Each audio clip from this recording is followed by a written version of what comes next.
Okay, I shall start. So, good morning, dear colleagues, dear friends. I'm very glad to see such a huge range of representation. It's a very important topic for us. I am representative of the Alliance Silver Entrepreneurship, and also I'm the director of the NGO called Development Territory Foundation. And with your permission, I will probably reduce the volume, but it's okay.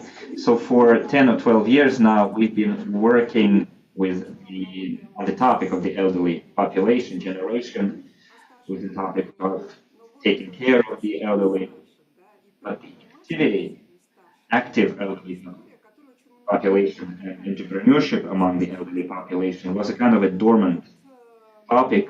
And some time ago, quite some time ago, Russian experts said that please note that the lifespan is increasing, and if everything goes right, we can live as long as 120 years.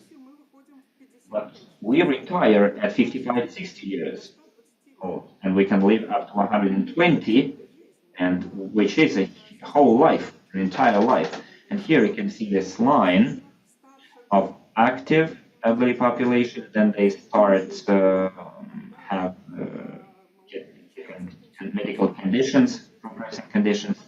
The share of elderly population is growing. They become a burden for the society, etc. So I think on numerous occasions today, on tomorrow, we will hear the statement that our task is to address this challenge, and it's a global trend. The challenge that the age that people live to is increasing, and the share of those people is increasing in the economy. And our task is to make sure that people after 50 or 60 are as healthy and active as possible and are able to work too. So in our country, we have around 25% of such people, but we predict that it's a growing segment and it will be 30% by 2030. I'm talking about elderly population against the background of the entire population with the increasing lifespan. And please note, all of us and our family members sooner or later will reach that age. It is important to know that at the same time, some consumption demand is growing from our older relatives on the one hand, but they, on the other hand, can also be manufacturing and creating new services. This is a new trend now. Another note, lifelong learning. This is a term which comes from, you know what? It comes from the fact that all of us have agreed with that, although all of us require stability. But there is unbelievable speed of what's going on around us. That means that we need to change. We need to retrain ourselves. And you know what? I think both young and adult and the elderly can be easily compared with each other. All of them are members of our society. All of them try to overcome these difficulties that we're facing. And to learn how to do that is the priority for all of us. In fact, no matter what form of activity, older people are included there. Nobody's studying who is taking care of the elderly, not necessarily grandchildren or mothers and fathers who take care of the elderly. And it's also employment, it's also part of economic activity. Some of these things has been calculated, some not, but the proportion of the elderly gainfully employed is only growing. And sometimes they're also creating some economic benefits as well. You can find a lot of interpretations on the internet what silver economy is all about. What I personally like is, silver economy is defined as when the elderly are doing something. On the other hand, their needs are satisfied. On one hand, when we create the employment for the elderly and they're being also engaged in some activities. Before that, we called it a problem that the pension fund is huge, it's a huge burden for the economy. Now we look at it from a different angle. It's a multi-tier process indeed, but in fact, it's less of a problem, but rather new economic opportunity. And then we can see the new elderly, the productive elderly, and it is true, we see more and more such elderly people. We have done a big study and survey. We have done 2 surveys, to be exact, that involved more than 40 different regions of the country, where we surveyed not only the elderly, but representatives of other generations by asking them, in the entrepreneurship, which is one of the first in the list of silver economy entrepreneurial activities, it is maybe one of the biggest opportunities. So we have to understand the elderly in entrepreneurship. What kind of contribution can they make there? I would like to draw your attention, and I think it is true for Belarus also, that those elderly who launched their businesses in the 1990s, for instance, all of them are still gainfully employed, and they have graduated to qualitatively new level.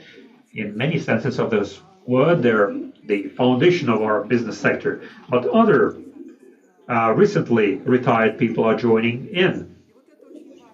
And this is important. What competences, what skills they have. Not all of these advantages is what younger generation can boast. These are young professors and engineers. This is what our technological sector is sorely missing. And now, those people who can still be employed in the technical field and pedagogy or medicine.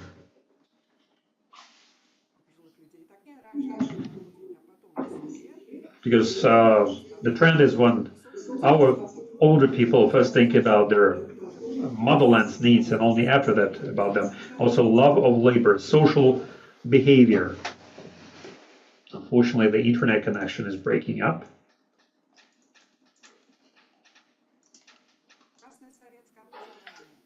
High quality Soviet age education.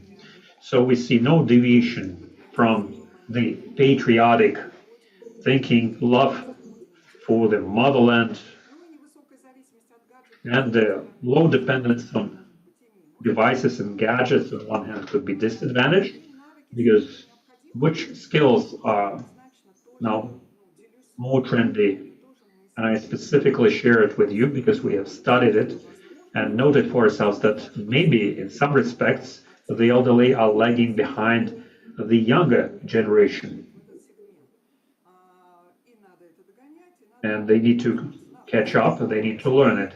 The skills of self-regulation, systemic thinking, project-oriented thinking, because everything is based on projects. We are making short bursts of activities to create large programs.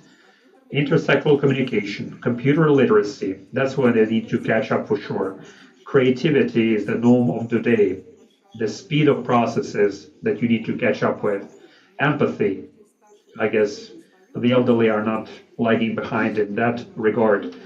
Mutual respect, ability to hear and listen to each other. I specifically use this slide. I found it in early 2020, so I decided to revisit it 10 years after that. This comes from the expert of the Agency of Economic Development. See, as early as in 2015, they demonstrated what education looks like with the older age. The jump with 20 years You can see the red column, that's what we learned at universities. And then by the age of 50 or 70, it peters out to nothing. And they try to predict what will happen in our years. The horizontal line at the bottom is the expected life expectancy, because people were expecting to live longer than 100 years. And the blue line is what practically the constant level of education that we can expect.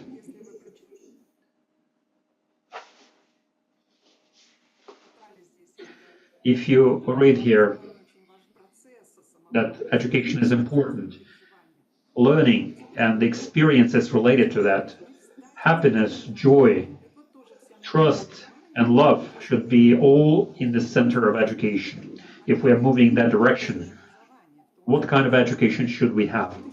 And adult learning in particular. Now let's look at some of the shortages or deficiencies that are in the way of implementing our goals. Among the stable things, I'm already on the top. I used to be young, and now I'm going downhill. All the best years of my life are behind me. Unfortunately, people with this kind of attitude are still very numerous, but at the same time, we understand that if the state realizes how to move ahead, where to move forward, and sets it as a priority for us, we have a new project, a rebooted project of the active aging. We have worked with that a lot, and indeed the situation is changing for the better. People with this kind of attitude are decreasing in number. There are many new educational technologies, and the best of them will be showcased at your platform as well. Now let's look at some of the root causes. I will scan it quickly. Sure enough, people need to have some income opportunities in life. Second need, the need for socialization for the elderly, and so on and so forth. You can see there is nobody to bequeath their business to. And those people who continue to do business, they realize that there are plenty of things to do in their life. Some things like that, where on the one hand, they already see active entrepreneurial projects, but mostly it's like a niche. There are plenty of such niches, and most of them, there's a like most prominent of them shown on this slide. We can say just like the elderly entrepreneurs are occupying these niches, and in the same way, any younger people, middle-aged people, doesn't matter, can enter these niches and put together a specialized, customized product for the elderly. Just like what we saw at our first slide, what to do not to develop into a pathological state of with plenty of gerontological disorders. There are many things that can be done based on our entrepreneurial note. Tourism and hospitality business goes without saying. Both the elderly, who are the keepers of the heritage, creative excursions, they become great tourist guides. People who share knowledge with their younger generation, and they themselves can become the consumers of the hospitality business. Next, digitization, when all these smart technologies, newer technologies, can be converted into some smart homes, alarm buttons and many other things. And what you can see on the right, something that all of us have grown used to, I'm not going to read all of it now, like tutors for children. I can already see a starting trend when an old woman can be used as a babysitter. Like we had such men who were coming to help with plumbing as an outsourced labor. Now, older women are hired for 1 or 2 or 3 hours. They're like babysitters with their own specificity. few examples.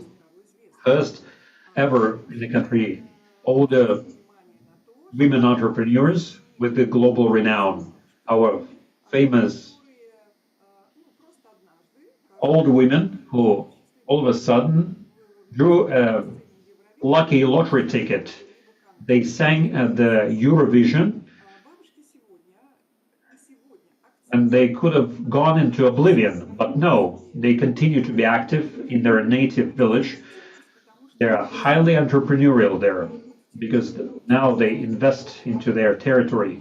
See what is important in our country, and guess you also have a similar trend. Younger people tend to emigrate to cities by living villages, but in villages, the proportion of older people could be up to 50 or 100%. And this group of older women built a clubhouse, roads, a church, whatever is related to entrepreneurial activities there is covered by them. Additionally, they go on tours, they compose new songs. Are they entrepreneurs? Of course. Are they successful? By all means. This is one type when they're promoted by some lucky chance. Another example is the first in our country